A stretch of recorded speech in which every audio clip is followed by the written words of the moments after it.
What's up, Vanguard? My name is Gmal Britt, and I am currently a junior here, and I'm a business major. I'm from Corona, California, in the IE, as most people know it for. And I just want to talk about, what brought me to God and what brought me to Vanguard. So, how I remember starting this back in my senior year of high school, looking for a college to come to. One of my main things is I still want to run track, and that was a priority for me. And I also want to also find have a good relationship where I can go to school where I feel comfortable with. I can be around lots of people and enjoy the atmosphere. And so when I was looking at my options, you know, I'll be honest, Vanguard wasn't my first option. When trying to come here, being completely honest. But I think it's interesting. I think God drew me over here, and I'm extremely grateful for that because I was able to have an opportunity to continue running track. I was able to, be around lots of people. I enjoy being around. And I think it's just a great blessing because some of those other schools I could have gone to, they didn't bring all those, everything I wanted together. I have to like sacrifice something. But coming here, I could do all those things. So I think it was just a great blessing and a great idea just for me to come here. And then through my experience here, I want to say when I first came here, I would say I have a relationship to God, but I wouldn't say we were probably the closest that we could have been. And so I want to say since being here, I want to say I've grown closer to my faith with God, being able to, understand my faith more and just understand how I can improve and be better at it, be a more faithful Christian towards Him, which is something I really strive for and something I want to be proud about. Talking about what are some like defining moments in my faith, in my testimony, just in my life. And I want to go back probably when I was around in fourth or fifth grade because I grew up as a pastor's kid. My dad was a pastor. He, would speak at churches all the time, back at our old church in LA. And so growing up, I would go to church every Sunday, but I wouldn't say I was like the most devoted or in a sense faithful growing up as a kid. I just always knew God was good, just He was the best basically. And so growing up, growing up, I had two older brothers at the time.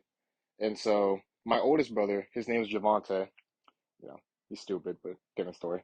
Um, so growing up with him, he um he at the time had a car and he would drive around all the time just doing whatever.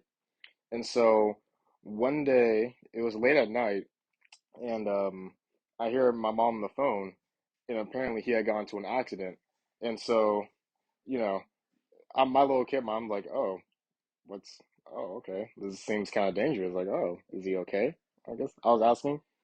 And so, what happened was, I guess apparently a truck was in the middle of the road, and they were going like on a hill, and so they swerved off the hill and were rolling down the hill multiple times, and so they like crashed and landed upside down, and the car was just a total wreck, and it was just completely totaled.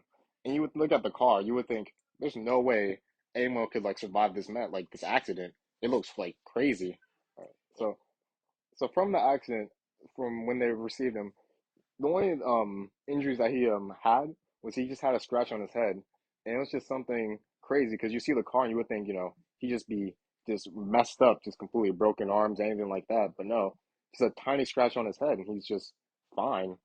And so I thought then I talked about it. I was like you know that has to be God because like when you just see that, there's just no way anyone could just survive that or just and everyone in the car is just completely fine, no injuries or whatsoever. And so I had to chalk up to just the grace of God, just keeping my brother safe and just making sure he was all right and just making sure he was protected. In the grace of his name, just keep giving him like a second chance, to keep on going, pursuing the faith. And so I'll say that's one defining moment in the sense that I think for me, that's like when I realized God himself, he is most definitely real to me. And I believe that he exists, and that, you know, and like it's a serious matter. Like you have to really chalk it up and just say, this is something like you can't ignore this. Like, this is something just from like his grace and like how he saved him and just made changed his life for that. Growing up, it was just for the most part, it was me and my two older brothers growing up. And so I know that when I was born, my parents wanted a girl. So, but they got me instead. That's better. So, but I know my mom really wanted a girl. And so late one day she tells me, you know, we're gonna adopt a child. And I was like, okay, I guess do you like that's fine. I guess I don't know. I was like in fifth grade, so I was like, okay. And so I got to meet um a little brat, I like to call her, named Gianna, or her name was Nevaeh, but then we changed to Gianna. But she came to my life, and then all of a sudden, a couple years later, another kid comes in, and it's strange because they found mom. Phew, sorry, looking up, but I noticed my mom was like seeing like a picture of like another child on her phone. I'm like, who is this kid? Like, who is this? I don't know who that is. And then my mom tells me, oh yeah, it seems Gianna has another sister. And I'm just like, huh? Like, okay. And he's like, oh, and she's like, oh yeah, the adoption agencies like didn't know about this. They just came out random, and there's like they say it was an accident that they found out about each other, or that the adoption agencies found out that she has a sister. And so now I'm like, okay. And my mom's like, we don't want to separate them since they're sisters, and they're basically like all they got. And so my mom's like, we're gonna adopt another child. I'm like, huh? I'm like, so does this mean less presents for me, or what does this mean exactly? And so then welcomed another child. Her name was Ayana, and then we changed it to Genesis, and then so came into our family. But wait, there's more. And so then all of a sudden, I see my mom starts sees like a little baby. She's like a month or two old, a couple years later, and they're like, "Oh yeah, she has another sister." And then we're like, my mom's like, "Huh?" I was like, "Huh?" Like, okay. And so one day, I remember it was from middle school. I get picked up. All of a sudden, I just noticed like I sit back in the seat because I sat in like the passenger seat. Then I like lean back for a second. I'm like, my chair feels a little bit more leaned up like than it's supposed to. And I'm like, I always care about my passenger seat. I love the passenger seat. And so I look behind me, and I just see like a month-old baby in the car. I'm like, oh, okay then. This was unexpected.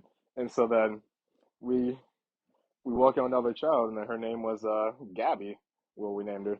And so then always growing up with them, I always get like a lot of people saying, it was like just a blessing, just taking these children in and just taking them in, and I was just like, oh, wow, this is something like people really seem to like notice, and that was something like interesting because to me, that was just I wouldn't say I didn't think it was normal, but I just thought for a while it's just like, oh, it's just like you should or like you should just adopt a kid, just for the greatest grace of your heart, just because they're just less fortunate than us, and they don't they don't have their parents in their life, and so just go out of your way, just raise them.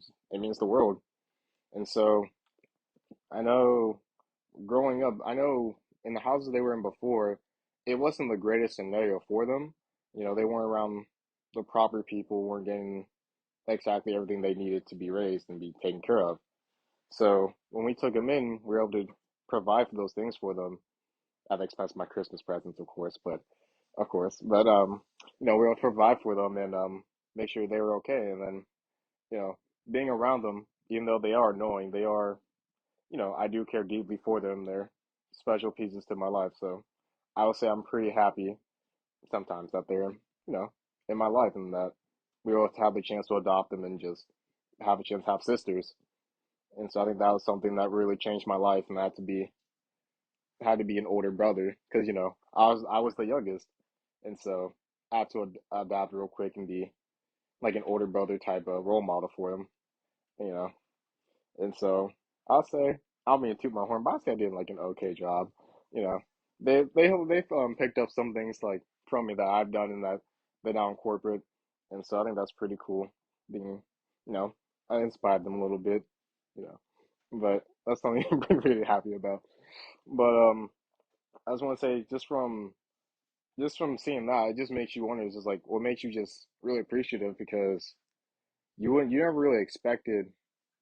Well, I never expected my life to have sisters, and so having this moment to really say, "Wow, welcoming someone new," it's a blessing in a sense, really changing someone's life, and it feels great. It just feels like something really good to happen to your life and change for the better. And I just want to say I think those are really two defining moments in my life that really had my faith with God. It really made me like had really pushed me closer towards Him and really made me want to serve under Him and just be with Him all the time.